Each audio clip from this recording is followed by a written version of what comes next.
ones. So I will go and talk about asset management. So to start off with, what is asset management? So asset management is really looking after all the assets we have in an organization. And when you look at water corporations, we have only assets, and everything we do really is asset management. So would you consider data as an asset? Yes. Because data has been bought or captured, then you have to maintain it, and then you dispose it at the end as well. So the life cycle of data and all the assets we have is the same. So this program is about asset management. So we actually look at how we manage all those different assets. And this goes from a fence to a dam to our laptops and our computer. So it is very hard to get this all together, and it's a very dry substrate. So we established a group, working group. We looked at the things we have to do. So one of the things we came up is the regulator, they like to have DTF, they like to have an attestation done about asset management, and we all were struggling at the time on how to do this. So this was one thing. So the working group, we had 2 meetings, but then I was very busy and tried to get out of this leading role, and I'm still here, as you see. So I might stay for a little while till someone puts his hand up and says, I'd like to take this role on. So this is about the problem, and then optimization is just how we make those assets work. So then I outline all the things we have done. So we try to collaborate with RMIT. I was fortunate to get a connection with New South Wales Smart Sensing Network. So David Bergman and someone from Southeast Water is actually working on this. Self-assessment tool from AMF, which I just talked about for the DPF attestation. Then asset optimization tool, how can we optimize our assets? Strategic asset management tool, MRW, APOR, and this is something where Michael is involved in because it's a collaboration team. So I cover it here, and he might cover it later on when he can. Okay. And then there's another thing which Erika is involved with. It's the similar portal. It is about the dam. So the dam working group had the idea to come up with the knowledge sharing. And because I'm on the dam working group as well, I said, we do the same thing in IWM, why can't we do it here as well? So this is about the collaboration. So what we've done is we got RMIT into Berkeley Water, and we just let them go whenever they want. So it's talked to staff, and they just told them what their problems are. So these are the 5 projects which we came up with. So this might go into other groups within this program. So the first thing is the efficiency of pumps. So this is also a program which I have taken on when I took on this leading role. Then examining major failures in processes and water treatment plants. So actually looking what are the problems and then trying to resolve the issues within. Case studies about coating. So we have manholes which deteriorate over time and other infrastructure. And there is also big research done nationwide with the SCORE program. And this knowledge is, I think, $12 million worth or something. It was an enormous amount of money, but the knowledge out of it is not really shared. And so this program is really looking at getting into the data. There's also a WASA project which is doing this same thing. Getting into the research and actually extract the knowledge for us, so we don't have just a title which no one can understand. So just something for us to work with. Then leak detection. And this is more about DMAs and things, so we actually, it's not the leak detection from the outside, so it's based on modeling, so you have virtual DMAs where you actually can find a leak by looking at the data you get from the network. So if you're digital metering, you've got the flow meters, and out of this information you get the leaks. And then flow patterns and lagoons, so this is about algae growth and how you can, and I have no idea about this, how you get the oxygen into the lagoons and how you in the smart sensing network. So there were a number of workshops. I think David went to one, Duncan Sinclair went to the latest one, which was in December last year. And there were those projects there they talked about. So we are on the tab, that's good. We see what's going on. I think Southeast Water was going to engage with one project of it. So David sent around, or Duncan Sinclair sent out an email to everyone to ask if you'd like to contribute to those projects. So it's up to you. So IWN only does continue with one project here, but we will still sit on the tab and get all the work. So the next thing is the self-assessment tool for AMF. So what we've done is we looked around what's available. So we have in Institute of Asset Management in UK, we were looking at Big Water actually getting a license to access this tool. But the thing is, you can actually use it for free for 1 year. So every engineer in the asset management department can just sign up and they can use the tool. It's an Excel spreadsheet and then you've got it.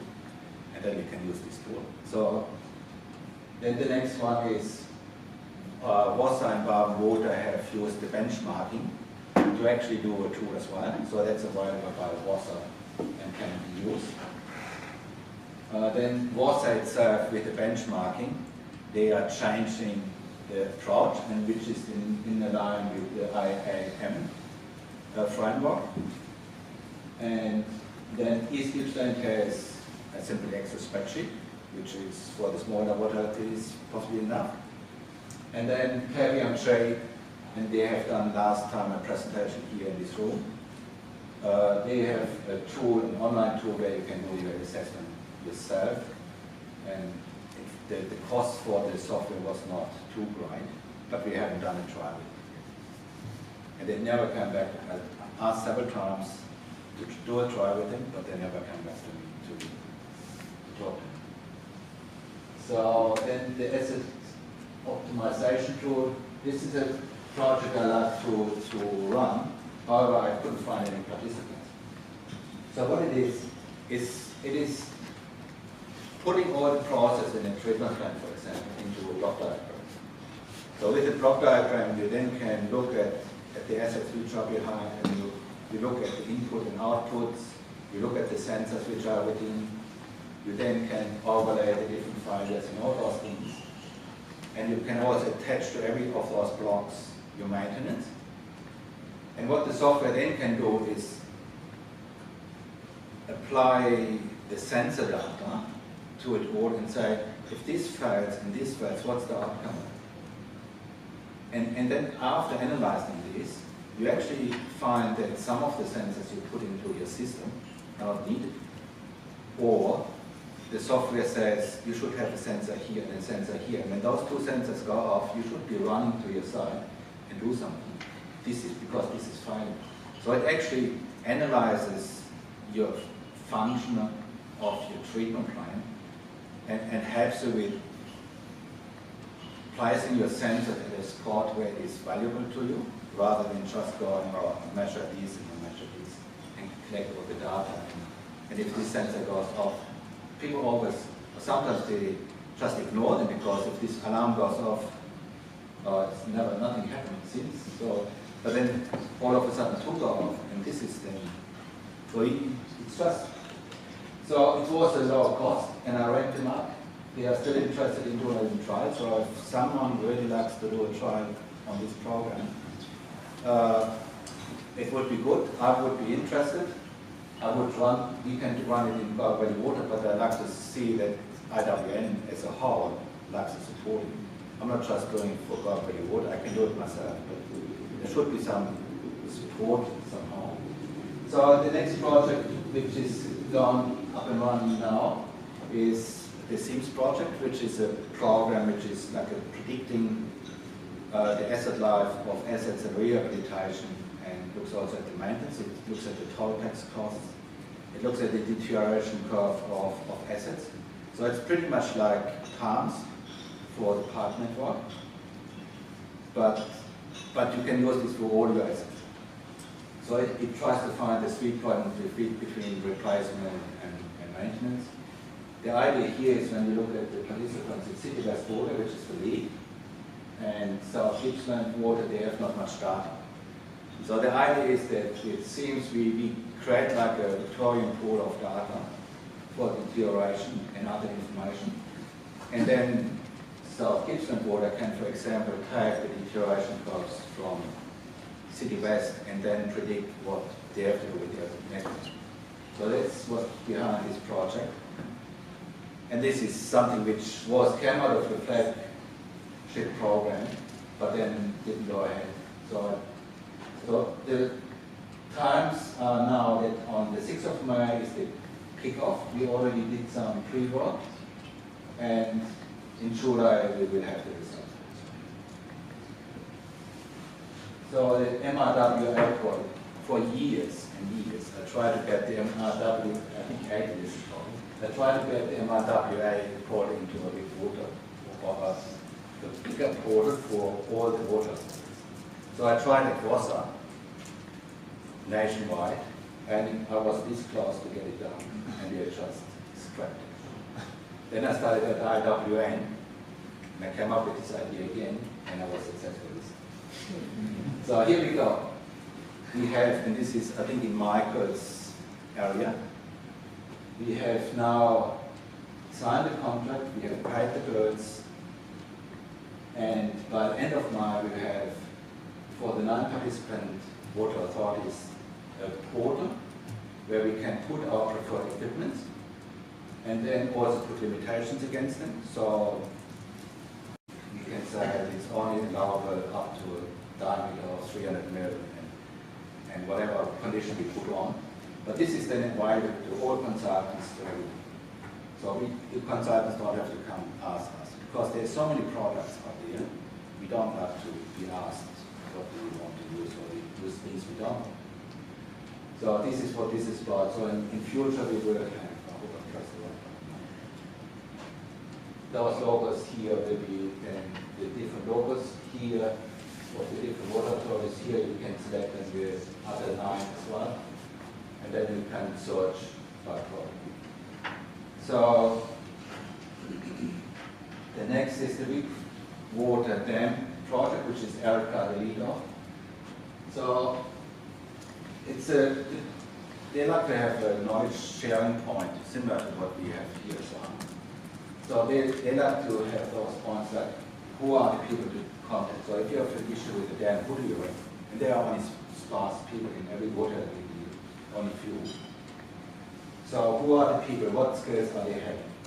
Then what assets do we have? So if you have some problem, you need a pump or generator, then where do we get it? And this is where it becomes interesting for all of us, because the generator, we might need a generator for something else, for a pump station or something else. So this can become the portal where we can share our emergency assets. So then Origin S, environmental equipment, then calendar for events. And this is the same thing here. For IWN, we like to have a calendar for all the events we have. Sharing our project, that is the next point. They want pretty much exactly the same. So we are now talking to Yarra Water. We have given them this list, a little bit more detailed than this. We had a meeting only a week ago about it. So they are going back and preparing a quote. And then when the quote comes back, we put a business case in, and then we have to have a discussion who is paying for it. Potentially because the dam working group and IWM is supported by Big Water. So I know Brad, he likes to have that Big Water price for it, but we have to have this discussion at the end, who is paying for this. But I believe it should be just done for all of us in one single plan. Okay, so it's pretty much the presentation about the program, but I normally end up with a little thing what I learned about IWN and how it changed my life. So recently I had a meeting where we had a very controversial project, So it actually went to the point where people refused to sign a business case. So this was how divided the people were in the organization. So I thought, how do I fix it? So what I've done is I took the one-page plan. So I put it up and listed all the problems in where we are now. And everyone agreed. And then I moved across and went to where we like to be. And I didn't go into the detail. I only went that this has to be meeting the OHS requirements and this and this and this. So it was a high picture. And guess what? All agreed. And then I summarized those and put them in the strategies. And then I put them on this degree. And then we went to the task. We went through every single item of it, came up with a task. And guess what? At the end, we had what we have to do. We had the timeline, who's responsible, who's doing it all, and was also, and everyone agreed. So I think, thank you to Cameron, introducing me to this one-page plan. My work here is done. Thank you very much. Yeah.